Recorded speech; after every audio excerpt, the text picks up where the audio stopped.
to Mama's Playground. This is Darlene. This is Monica. So 30 seconds ago, Monica's like, oh, it's 11:11. Make a wish. And it's crazy. I can't think of a wish. I know you got blank. So right now I'm like, you're still thinking about a wish. I got it. Okay, I got it. You got it? Easy. Yeah. Don't say it, obviously, because then now I have two. Okay. I don't even have one yet, but I'll make that wish afterwards. Oh my God. Hello, everyone. Hi, Monica. Hello, Darlene. Our last episode was Mother's Day, which was, a nice little episode for Mama's Day. And now we're kind of going to switch it off to like the extreme, right? Like something completely opposite of Mother's Day and celebrating love and moms and all that. What are we talking about? Okay, ladies, we're going to be talking about, and the reason why I'm bringing this subject up, but we're talking about women and divorces, okay? And why we're bringing this up, or why I said, Darlene, we should talk about this, is because I have met so many women lately that have been the initiators of their divorce after many years of being married. By the way, anything that could be similar to reality. Wait, I know how to say this in Spanish. Cualquier cosa parecida a la realidad. No. Like, we're not talking for ourselves. No, it's just a topic. It's like, oh my God, what's happening, Monica? What's happening, Darlene? Is everything okay? No. Has nothing to do with us. Has nothing to do with us, but has to do with, it's just everything, relationships in general, and why women are, did you know, first of all, why women are the number one initiators usually to initiate the divorce? I don't know if I just said that all over the place. I could think of so many reasons why women would. Statistically, at this age, not like in our grandma's, even mother era. No, of course, more at this time that we're living. I had to look at it because I was like, I wonder. I thought, to be honest with you, I thought, it's probably men that would initiate more the divorces, but no, it's not. Cheat. It's not. No, but even then, well, I'm going to bring something up that I found interesting about that. They were talking about that women are 80%. I'm not talking about 50%. They're 80% more likely to initiate a divorce, where men are about a 30%. That's way less than half. Mm-hmm. And I was like, wow, that's interesting, because to me, I would have thought really it was men. I don't know why. Maybe, it's the stigma always of thinking that the man is the one that cheats and the man that whatever. But I guess I just said that, and actually it goes both ways. I don't want to generalize because it happens both ways. Yeah. It definitely happens both ways. But, back in the day, it used to be that would be the thing. Mm-hmm. The man was the one that controlled more the relationship, or, he was the financial breadwinner. Mm-hmm. So a lot of women would end up staying in, emotionally empty relationships, or men knowing that their man was probably cheating with somebody else because financially they couldn't be on their own. So they would accept those things and turn their face, to the side and be like, okay, I'm not seeing it. That's fine. I have a roof over my head and my kids are taken care of. Yeah, financially. And I used to, when I was living in California, I used to work. It was a beautiful project. It's one of the jobs that I've enjoyed the most in my life. And I was interviewing newlywed couples. Okay. So I would cover the first 3 years of their marriage. So we would go see them every 9 months for the first 3 years. So it was nice because we would meet them when they had just gotten married. And then when we ended the research, it was, they already had kids. Some were unfortunately already divorced or whatever, but it was such a great project. But one thing that would make me sad, and they would tell us, you are not psychologists, you cannot be giving advice, but it was hard because my part of the project was interviewing the wives. Okay. And then my partner would interview the husbands. So for 45 minutes, it was just me and these wives, and we were with low income couples. And California, it was mostly, Mexican families that had just gotten there. A lot of them didn't have the papers, but they were part of the project. And we never we had nothing to do with going to, the government and saying they're not supposed to be here. No, it was a whole different thing. It was just a research. And oh my God, I interviewed over 535 couples. And I remember the number because that's what they told me at the company. But a lot of these women, they were not happy, and they said, no, mi esposo, my husband, he has 2-3 jobs and he's hardly here. And you have these women like with 3 kids running around and they're pregnant, and one of them, she just started crying and she's like, I am so unhappy in my relationship and I don't know what to do. Mind you, they're telling me you're not supposed to give advice, but it's like, what do you do? I have this 20-year-old like crying. All of her family is back in Mexico. She's living here with all of the husband's family. The husband's never here because she's like, oh, he has 3 jobs. And I'm thinking, no, he has 2 jobs and he has a mistress. You think so? Okay. You knew. In this case, I know. Okay. Because remember, my partner would interview the husband, and everything was confidential. We would never tell each other what Correct was discussed. But I'm like, and it just broke my heart. But in this case, she didn't have anywhere to go. And that's what happens. And she was like, my whole family, I mean, they're not here. And then I'm thinking also, you have 3 kids and you're pregnant. Like, if you're unhappy, then freaking put a condom. Yeah, why do you keep procreating? Yeah. I think maybe, again, we're in different times right now. Yeah. And when I started looking into this, because again, I really thought that it was men probably that initiated more than women. But I realized that, when you look back on the past as to our grandparents, or our moms, not our moms, but, their generation, I think back then it was more like the when it comes to one of the terms, because it's not always infidelity. People think that the number one reason why people get divorced is infidelity. It's not. Finances. It's not. It actually, I had it here. It's financial independence. Number one is financial independence. What leads a woman to say, you know what? I'm done. I'm filing a divorce. Back in the day, women didn't do those things because women were the ones that were at home taking care of the children while the man was the breadwinner and he was outside of the house all day long. So the woman would just take it. Like I remember talking to an older lady. She's like 90, right now. And one day she goes to me, she was like talking about her husband. Obviously, he passed away. She's like, him. We used to sleep in separate rooms. She's like, you think I didn't know about all his mistresses? But whatever. I did what I needed to do to take care of my kids. Wow. And I was like, oh, wow. And I said to myself, wow, thankfully, we don't live in that era anymore. Women are able to, move along financially just fine, and not depend on their husband if they don't want to, or, they don't need to.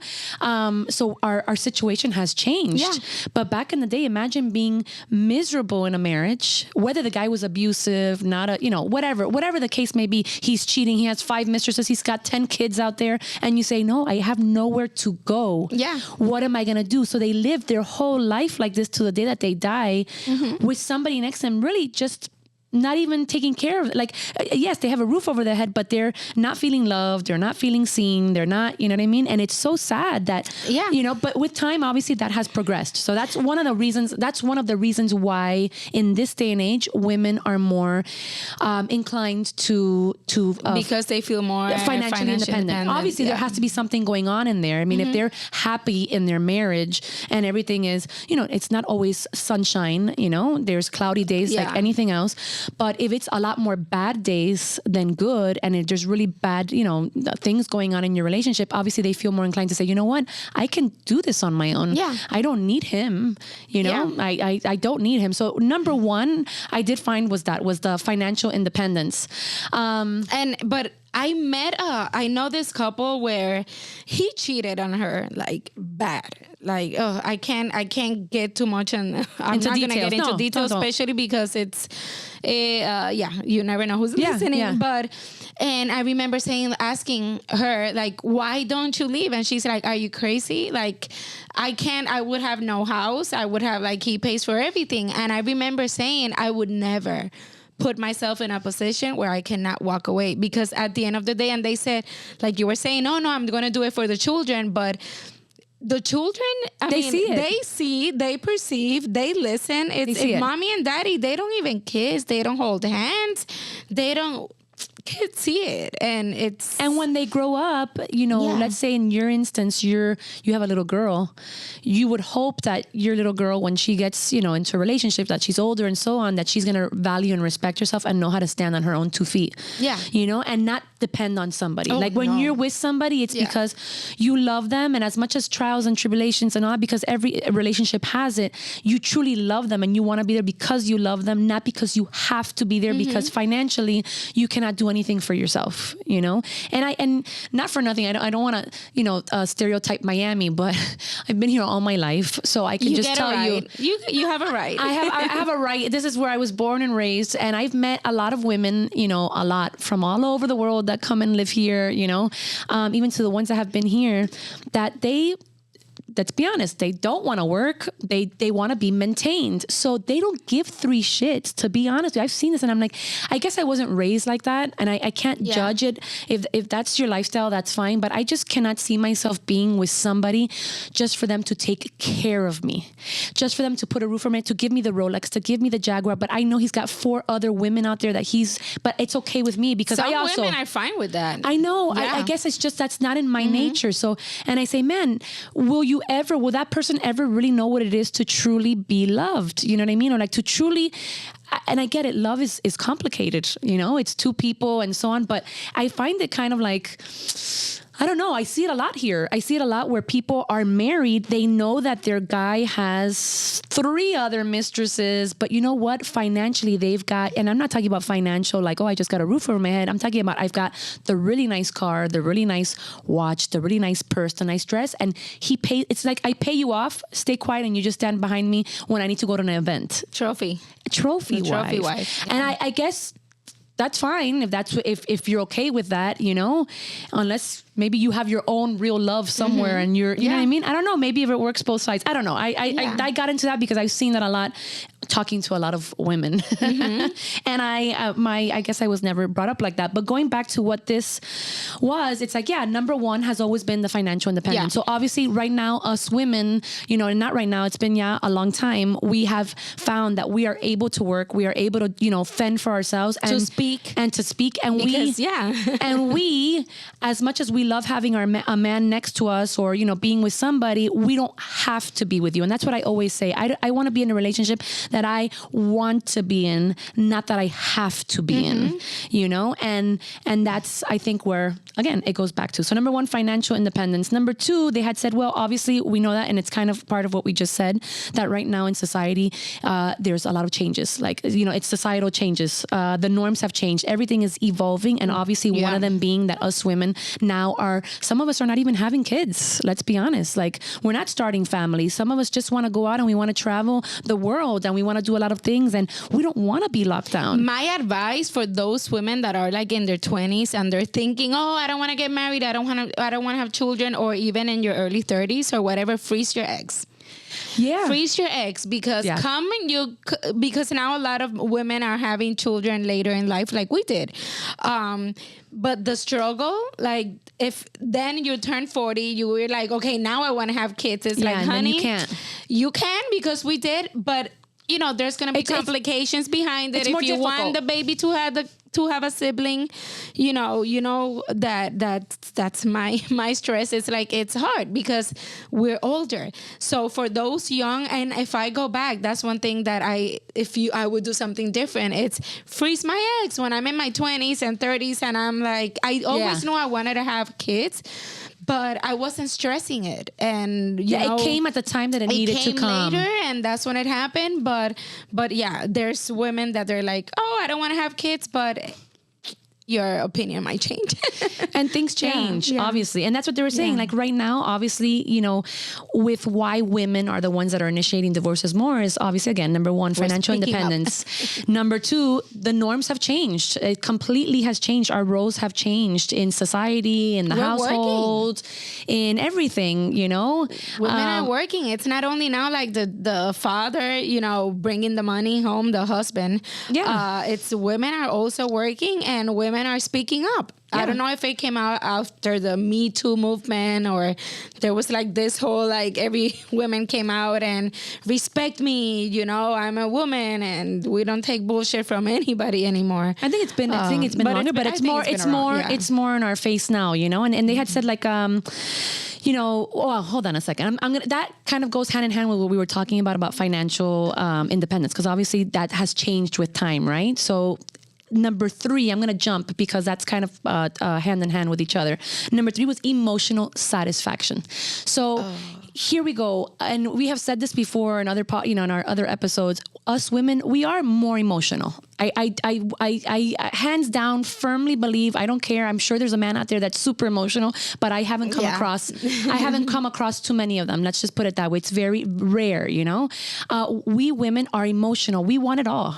We want the man that listens to us. We want the man that you know understands and empathizes with what we're going through. We want the guy to wine and dine us. We want the guy that, you know, when we were little, that we used to play with Barbies, or, you know, that was your thing, that you used to say, oh my God, my Prince Charming is going to sweet. You want this fairy tale.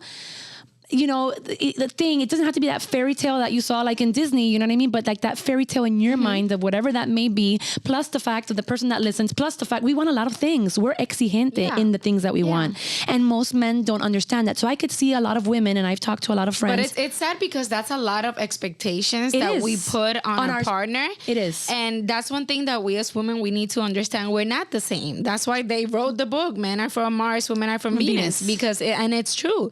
Like, we're different. So what could make us very emotional or stressed, like for them it's like, come on, we have other stuff to worry about. So it's hard, like bringing these two people together and to understand. Maybe that's why a lot of women are turning gay now. Because when we were talking about that, of women that they get divorced and they have kids and everything, and suddenly those emotional needs that are being fulfilled by another woman because they understand each other. I could definitely see that happening. Look, you know, whatever makes you happy, girls. Whatever makes you happy. Relationships are not perfect. Obviously, there's a lot of communication that is entailed. But I could see people, you know, I've talking with so many different women from all different age groups, right? You see women that have been, you know, they're 50, 60 right now. They're still married to their same partner, and they've either learned to live that way, you know what I mean, because of their generation. It has been told to them, you know, it is what it is. But then there's the women that say to themselves, but I'm not going to settle. And if I'm not going to settle. So it just really depends on, I guess, how you were brought up, what you saw in your household, what society right now is indicating. And right now it's like, it's going with the woman empowerment thing. Like, I don't get what I want, which sometimes I think it's also BS, because I think that some women are too quick to say, I'm going to call it quits. Forget it. He's not listening to me. Then I'm done. It doesn't work like that. You know, it doesn't. When you get Especially married, when you have children, when you get married, you take a vow and you say, you know, that you're going to go ahead and you're going to do all these things, and you're going to try to meet in the middle, and you're going to try to understand, and in good and in bad and so on. I'm not knocking divorce. Listen, I've been divorced. I got divorced when I was younger. I'm putting it out there. I'm not going to go into details. And I understand. I was a little kid when I got divorced. I was 20-something. You weren't ready. I wasn't ready. I got married. I loved the person that I was with, but I was a little girl. I started feeling like, you know, I want this, I want that. Like, I was malcriada in the things that I wanted. And that person couldn't meet those needs. And so what did Monica here do as a little girl? Say, I'm going to, you know, I want to separate, you know, I want to separate. I want to go see what else is out there. Yeah, you were too young. I mean, okay, wait, there's couples that they get married young and everything is good. But, correct. But it's not for everybody. And you were with somebody that already had a child. So in your 20s, not only are you married, but you become like a stepmom. Instant mom. And you're still like trying to learn like more about who you are. Yeah. Like, what do you want from life? And let me tell you, that's another thing that changes. Like who you were in your 20s, in your 30s, in your 40s, in your 50s. Oh, it evolves. In 20 years, I might be completely different. Not completely different, but you evolve. I might have other needs. And that's another thing that I feel that in marriages, there's a point when just their needs are different. What he wants is different than what she wants. And now you're having conversations that you probably didn't have.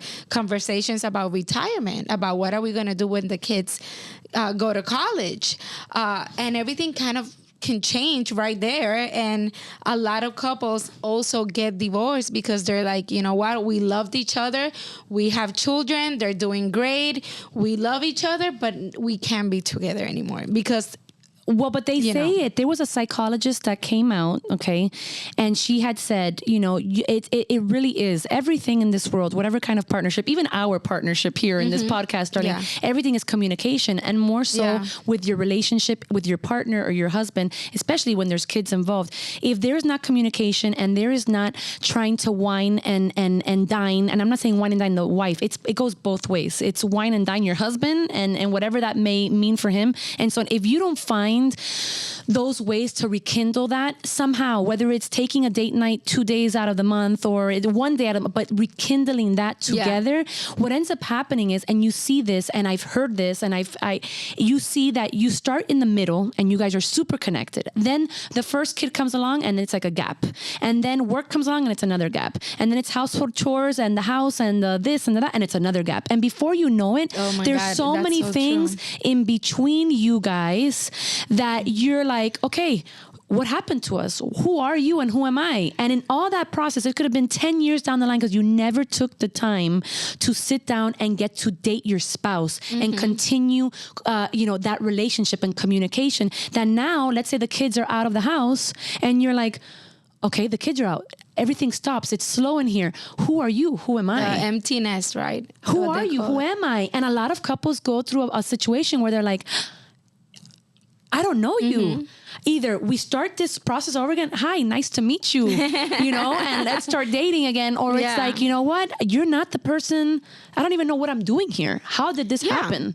And it's sad because we live in this fast paced world. And I tell you, because again, I got divorced when I was 20, 27, 20. I was a little girl. I got married young. I left my house young. I did everything that I thought I was supposed to do. And I don't regret it. I'm putting it out there. I do not regret it. My ex-husband is a great man. He got remarried. He had kids and I'm super happy for him. So that aside, I put that out there, Yeah. but I learned so much from that in the sense of like right now in my relationship, I always say we need to communicate. We need to communicate. We need to have that thing because I know what it is not to talk. I know what it is to bring things, everything else in this world between you and your partner. And really the truth is that your partnership should come first in your kids. I am a firm believer on that. And do I practice it all the time? No, I do not. But I am a firm believer that I would love to learn how to do it. I would love to have a psychologist sit in front of me I was just and going to say tell you that. We should have somebody come and talk to us because as I'm here listening to everything, it's like I have so many doubts and so many questions, and it's something that we talked about that we do want to bring like a guest that will help an us and will expert. help you guys listening because it's tough. And at times, I'll be sitting, we'll go with Fabian to a restaurant and we don't have Luna. And then sometimes it's quiet. Yeah. And then it's like, we'll talk about Luna. And I caught myself the other day and I'm like, no, we're not going to talk about Luna. We're going to talk about us. And it's like, however you want to do it, go back to talk about your honeymoon or talk about, things in the past that will make you go back there. But find the way to when you are together, make a conversation about the two of you and try to. How did you fall in love in the first place? And just like, and also knowing like, where are you right now, honey? Like, where are you emotionally? Like, how's everything going? Yes. Because in my house, it's a lot of, we both work from home. So it's a lot of, and we work together, when we have production. So it's a lot of work, Luna, work, Luna. And then the plans for the weekend and then this. And now you guys are always around people. Always around people. That's what I'm saying. So it's like, that I know you, it's everything for Luna, everything about work. And then on the weekends, you're surrounded by other people. Yeah. So that's why for my birthday that just passed, like not that long ago, I said to Benjamin, I said, you know what we're going to do for my birthday? I said it for my birthday. I was like, we're going to take 2 days. My mom is going to take care of the kids and you and I are going to go to Naples. It's not far. It's an hour and a half away from us to a nice beach resort. And we're going to spend time. And we had a fabulous time. 2 days together. We had a drink together. We would go on the cart to the beach. We would see the sunset. We talked. We went to the pool together. And even had though fun it was together. just, there was nothing in between us at that moment. There was no chores to be done. There was no nobody kids. asking for snacks It or was mommy, I'm us. hot and I want to sit here and it's Yes. yeah. And let me tell you, it's hard for me to get away from my kids because I wasn't used to that. My parents are more old school. My mom was always the type of person that took us everywhere. I'm used to that. And I'm also like that with my kids. Like I want to take them everywhere, but I'll tell you something. Did I think of my kids? Did I call them on FaceTime to see them? Of course, I'm not far away, but I still miss them. I love them, but they were having the best time of their life. They were on a vacation of their own. I have a question for you. Did that change after you left them when you went to Mexico for the wedding with Benjamin? Not Mexico, to Colombia. That was the first time. Colombia, because that was I the first remember time. that you were like, oh, it will be the first time. First time. So you broke the ice. I So broke the once you ice. did that, was it easier for you later than like to leave them like you just Yeah. did? Because I'm struggling with that one. Let me tell you, and don't kill me, people, don't kill me. I know I'm wrong. I'm going to work on this, but we have a trip for an all-inclusive. We get to choose between Jamaica, whatever. We want to go to Punta Cana. And it's a ticket for two. They cover all the expenses, everything. And I'm here dying because I'm like, what can we do to bring Luna? And it's an all-inclusive, like drinks, everything, food. But it's just killing me because I'm like, oh my God, it's 4 days. I'm going to leave her. And I feel bad because I'm like, oh my God, she loves hotels. She loves to travel. She will love this. And you know what? I need to work on that one. I'm not saying you guys think like me. Don't think like me. No, I honestly say it's Darlene. It's the honest truth. So you know what I bad. mean? Terrible. Take that time. Yes, it broke the ice for us to go to Colombia those 4 days. Now, what has me is that my mom, I don't want my mom. My mom is not, she's not 20, and to take care of She's two not? little, no, she's not. So to take care of two little boys, rambunctious little boys for her, it's a lot, So obviously the stress in the back of my mind wasn't about my kids because I know they were well taken care of and they were having a good time. I would call them on FaceTime. They're running around the yard. They're sweaty. They're like picking Your mangoes. mom is like, It's my mom. It's when more from are my you mom. coming back? The issue I find is I don't have somebody outside of our family and outside of our family to leave them. And the people that we would leave them with are older women that really, 5 days with two rambunctious little kids or 3 days, 2 days, it's a lot, So that was what was on the back of my mind. But I appreciate my mom being able to do that because I know my mom knows, that she knows how important it is for you to get away and to get away with your spouse. Yeah. To not, because everyday chores and everyday kid things and then working all day long and then you meet at 9:00 at night after everybody's put to sleep to actually go to sleep yourself. It's like, where's the relationship time?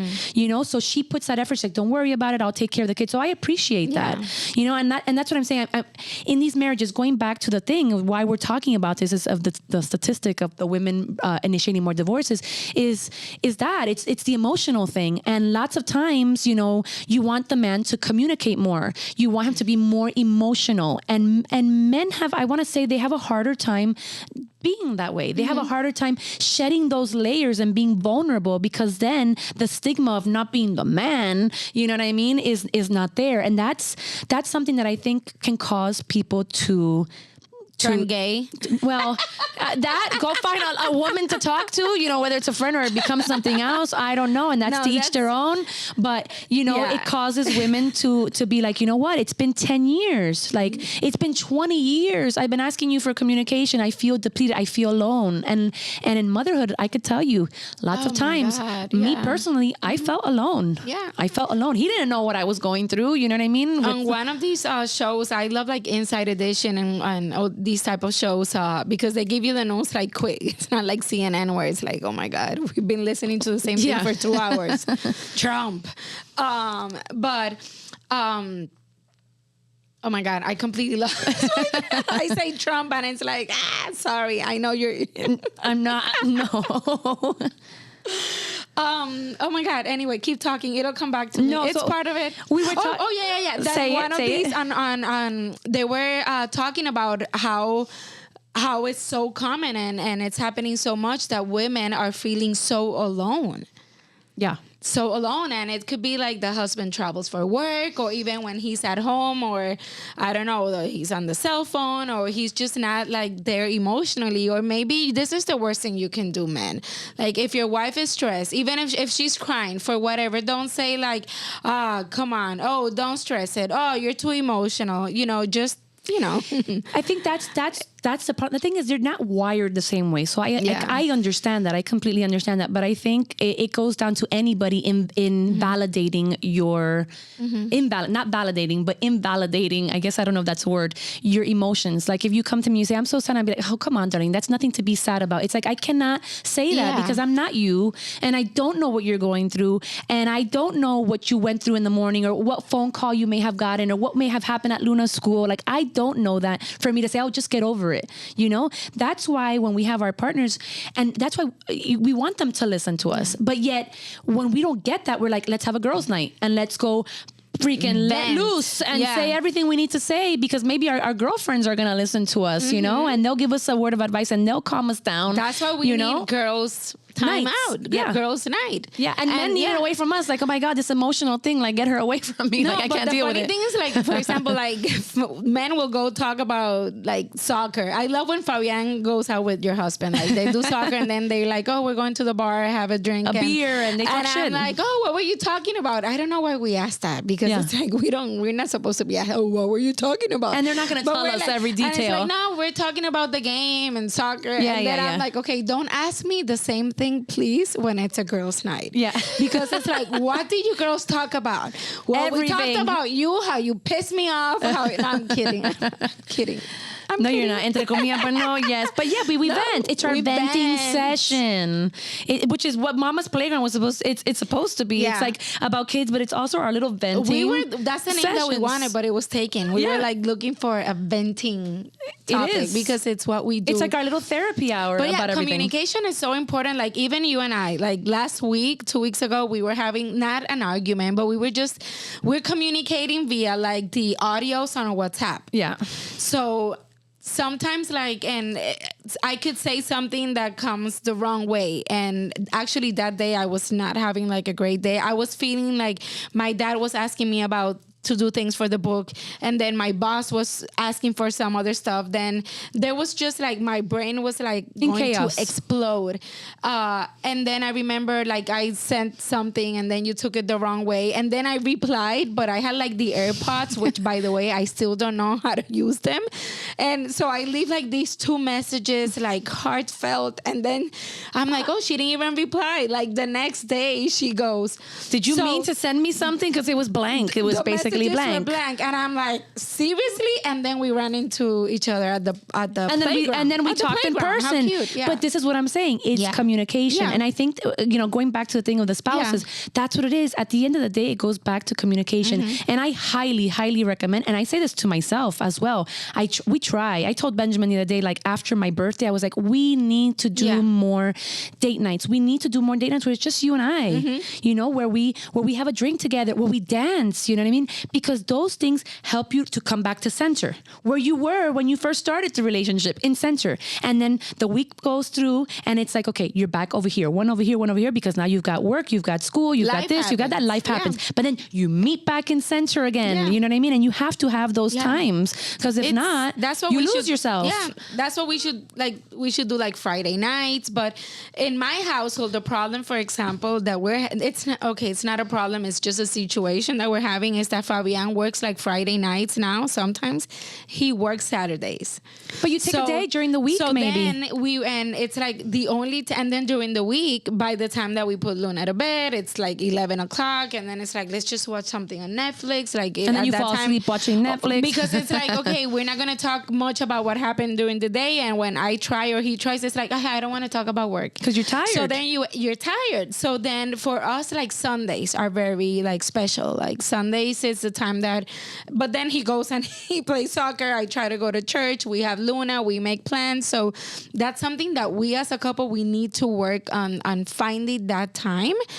So maybe we will take that trip to Punta Cana, just the 2 of us. Most definitely. And Darlene, not to anything, I'm not going to lie, but Luna's going to be in great hands with your parents. So it's like you can leave comfortably knowing that she's going to be fine. Don't tell her we're going to be in a hotel, please. But you know what? I'll tell you something. It's a vacation for them as well. I'm telling you, my son, especially Jacob, was like, I'm going to Ama's house. Yay. And where's my bag? And did you pack my PJ? I mean, he didn't care. He wanted to go over there. Like, that's it. Like, thing is, it's having, my parents are not any younger, so I can't Correct. be like, take them to a birthday party or stuff like that, because it's like, you can be running around. But let's see when we do decide, because we have like a really like nice mama daddy group where I can find support in just like, okay, can you pick her up and take her with you? But then that's another thing. I don't like her to be in the car with anybody.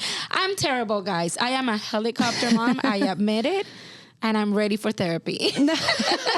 This is our therapy right here. No, okay, I need so like professional. So hold on. We're gonna go bullet points. So it was financial independence. Number 2 was Going changing societal norms. Number 3, which we just elaborated fully on, which is I think maybe it's possibly I would say that's probably like close to number 1, emotional. For women, it's an emotional thing. Not feeling lonely in the relationship. Feeling support, heard. Yeah. Even if the men, I get it. I get that you guys can't understand sometimes what we're going through because you don't think like us. But even if you just listened and you tried to, and you said, you know what, I'm hearing you, and you give a hug at that moment or whatever, those sort of things go a long way. Go such a long way, because we as women, we need that connection. Yeah. When you lose connection in your relationship and you feel like there is no, like you get home and it's like, you're just like, okay, you're just this guy or this woman that comes in here and we share responsibility. It happens all the time. They become roommates. It happens all the time. And, it's something that everybody should work on if you obviously you want to save your marriage and it's something important to you. But anyways, that was number 3. Really quick before you go there, one thing that, because we're talking about, when you don't have much time, like during the week to spend with your spouse, that you're both like awake and alert and not super exhausted. Something that can be done like during the week that would definitely help both sides. It depends what you have in your household and chores, but one way of him showing me like love and support, it's something as throwing out the trash.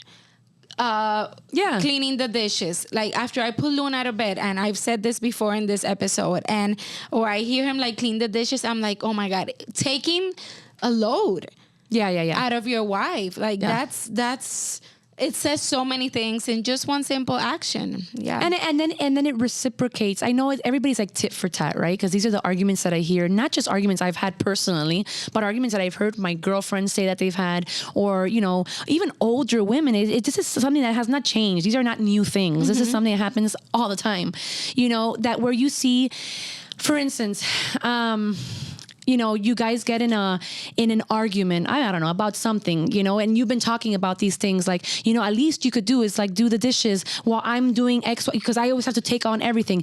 Guys, women, whatever, if you go ahead and you're listening, if you're truly actively listening to your partner and the next day you decide to do that, it goes a long way. The person is going to feel like, oh, wow, they're listening, like, oh my God, I got heard. I feel seen. Yes. I'm not freaking just like, a fly on the wall. Yeah. Like they're listening to me. They care to make it work or make me feel at ease. And then vice versa, that softens things. And then people want to have the relationships and the emotional, because it's very hard, I want to say, for women to want to be intimate when they're stressed out all day long and their mind is going 1,000 miles per hour. And I tell you this from my own experience. Obviously, I'm a woman. I was married before I got divorced, very young, but I learned a lot. And now I'm married again, and I've got kids, and I see it. And with kids, it's harder. All those things. It's not like, oh, I'm gonna do this so that you can do this. No, it's that you want to meet in the middle so that we're both fulfilled. You know. If you're done with whatever you had to do, and your wife or husband, he's busy, then try to, do one of the chores without having to be asked to do it. Yeah. Because that's another thing. Like, we get tired of, can you help me do this? Can you do this? Can you do this later? It's like, just do it. Yeah. And then we do it ourselves. But that's also wrong, because we do it ourselves. And I was talking to a psychologist lady that I know, and she goes to me, we were talking about everything, relationships, this and that, work, even at work, when you cater to somebody and you just, I'm an impatient person. If at work, for instance, somebody doesn't do something, I'll do it. But if I continue continue that pattern, it's my fault, because at the end of the day, that other person is thinking, well, if Monica's going to do it, I know she's got it. Why do I have to do it? And that happens in any relationship. That'll happen in ours here as a podcaster. That'll happen in our with our spouses, and whatever happens in the house, and it happens at work with whatever things are at work, and our friendships and so on. So if you don't want that, then you have to be clear and communicate, and not do it when you don't see that it's getting done right when you want to do it. And that's hard for me. That is hard for me. Delegating. Yeah, it's hard for me to delegate sometimes. But anyways, delegating that's one of the things. So emotional satisfaction was number 3 as to why. Oh my God, we've been talking about that number 3 like for 25 minutes. No, that's why I'm going number 4. So okay, gender roles. Gender roles. It says here, traditional gender roles often place the burden of emotional labor, which I think we just went into, and caretaking on women, leading to dissatisfaction and resentment in marriages.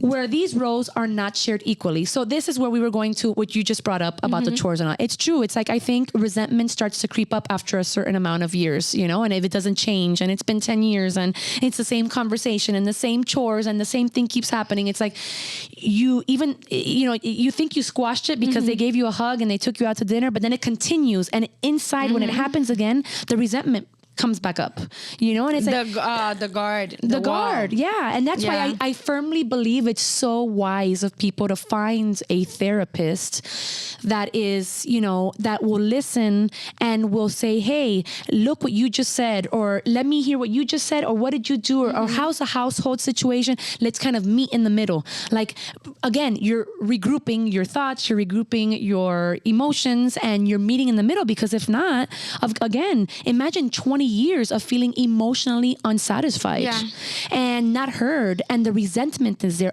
Eventually, when you're 60, 70, it happens. It's even called, I have it here, it's called the gray divorce. Gray divorce, the color gray, guys. The color gray divorce, it refers to rising divorce rates among older adults. So it says several demographic factors shaped the gray divorce phenomenon. Researchers say the American population is aging. People are staying healthier longer. Couples are marrying later. And also people that have been married for a long time are saying, I'm living longer. I'm not going to deal with this anymore.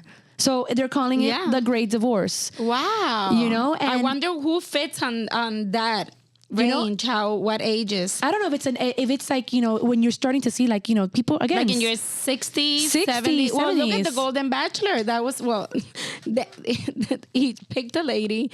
They got married in January and they got divorced. Like, no, that was for sure. It lasted like 2 months, the Golden Bachelor. But out of that show, there's 2 women that came from that show that now they have a podcast. And, okay, cool. And they look beautiful and fabulous. And I want to listen to it. I did listen to part of one episode, and I loved them. And it's them talking about like, these are 70-year-old women talking about relationships and stuff. And they would know more than us. To it. They've already been there. I think it's called the Golden Happy Hour. It's 2 women, and it's this whole boom now of like women in their 60s and 70s saying like, hey, I don't have to be in. Sorry for the word achochao. Yeah. That's a horrible word in Spanish. I know, but like with the la bata. Yes, you don't. Like just at home getting, it's like be active, go out, move. And if your husband's the one that's like, I'm too old for this, let him go. Let him go. But it's your true. kids are probably like, you have grandkids now. So be happy. You don't have to. The thing is, that's again, it goes back to the generational patterns and this and that. Right now, you don't have to settle. Things are very different. Now, there's one thing there's a catch-22 to that, because people say, I don't have to settle. He did this, I don't like it, boom, I'm gone. Tampoco. I don't think I like the vows that we were talking about. Yes, it doesn't. It's a 2-part system now, but it's been 20 years and you're saying the same shit over and over again, and it just doesn't get met and this and that, and if you're feeling both not happy, and it doesn't matter the age, then like life is to be enjoyed. And like they say, now people are living to 100. Absolutely. And so that's a little bit more. And that's the fear that probably creeps into people's head. Am I going to live till 90 because I took a vow? And I could see that side. I took a vow and I said, I'm going to stay there. I'm going to be here through health, through this, through whatever, through thick and thin. But I am not happy. Am I going to live the last 10 years of my life still not happy? Or am I going to and that's why you're seeing all these older women. Now you see it more because of social media, doing memes saying, it's just me and my 3 girlfriends and we're traveling the world and we're, 80 years old with the white hair. Doing that though. I mean, not that like Fabian will be home. The man, well, probably. Or He always says, I just want to like be in un sillón. How do you say? In a recliner? Recliner. I said rocking chair.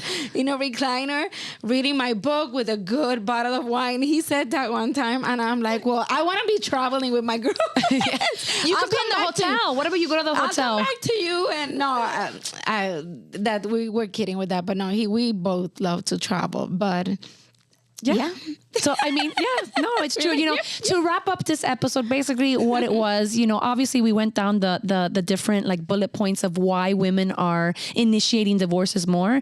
But to bring a little bit of value to this and a little bit of, if you're listening, is if you're married, if you've been with your partner for a long time, whether you're the man, whether you're the woman in the relationship, whatever the deal is, you know, constant communication and checking in on each other every so often makes a whole lot of difference. And also don't, when somebody comes to you with their feelings or what they're saying, don't be like, oh my God, that's not important, because you're invalidating what they're feeling, and that's not fair. That's where the emotional intelligence comes in. Yeah. Emotional intelligence is a big thing. And I get it. Nobody here is an expert. We're not perfect. We go through our ups and downs in our own regular lives, but it's in our relationships and everything. So we definitely learn from this. It brings me back to center saying, okay, you know, whenever I have an argument with my significant other, I need to remember he doesn't think the same way like me. I have to have constant communication. I have to have patience. You know, it's a lot of things. If you want to make it work, right? If you love that person. And this is where therapy comes in, because if you're listening and you're like, well, I know all of this stuff, but how do I tell him this? Or he doesn't understand this. Then finding a good therapist is so important, because you know, it's an objective opinion. Yeah. You know, we have somebody that's going to be like, you're wrong, Monica. You're not. I mean, and you need that, because maybe you're wrong. Maybe you're like, okay, maybe I'm being too sensitive, or maybe I'm expecting too much from my other half. So just a therapist that will bring you both like to a happy medium and ground you. I 100%. And therapists, not only if things are bad, therapists also if things are good. Because that's when they help you and they teach you these tools to work on those moments that things are not going good. Then you'll go back to those tools that you've already learned. Yeah, it's constant learning. Don't think that therapy is just to go and scream at each other. No, it's constant. It's even like the positive thinking like phenomenon, I want to say. Like, like you got to positive think. You have to break the patterns of positive. And then the day that person that's so positive is not positive, everybody comes down and bash it. Oh, well, you're Miss Positive. And look at you now. No, everybody goes through their shit. Nobody is perfect. It's a matter of bringing yourself back to it. It's like when you study a freaking math. If you stop studying math, you will not remember how to do the freaking equation that they taught you. You have to continue doing it if you want to be the expert in math. So it's the same thing as in a relationship. You want your relationship to work, whatever relationship that is. You want it's constant communication and it's constant checking in with the other person, because it's not you by yourself. And you can't invalidate people's feelings, you know? And in that, we close this because we can keep going on. And again, we say this every time, and we will find the person to come and talk with episode 2 on this, because this can go on, and actually like an expert that can come and say maybe some tips, tools, what they use to get people to find that medium between them, you know? So with that said, happy marriage. Happy marriage, and we'll be back. Yeah, I mean, we're here again. Like we're not like experts. We're just talking based on like our own experiences and some research that we do here and there. But I'm just saying, like, if you're not in a happy marriage, you know, go to therapy, go find help, go talk to your other half, and if it doesn't work out, then try all your resources first. You know what you got to do. Try all your resources. That's the first thing. Try everything first. Know that you gave it your all. And if it doesn't work, then don't feel down on yourself. And at the end of the day, the kids are gonna be okay. Yeah. If you're okay, daddy's okay, they're gonna be okay. Everybody will be okay. Everybody's okay. Okay. Anyways. Okay, everybody. Okay. Anyways, happy Wednesday, guys. Bye, guys. Bye. Okay.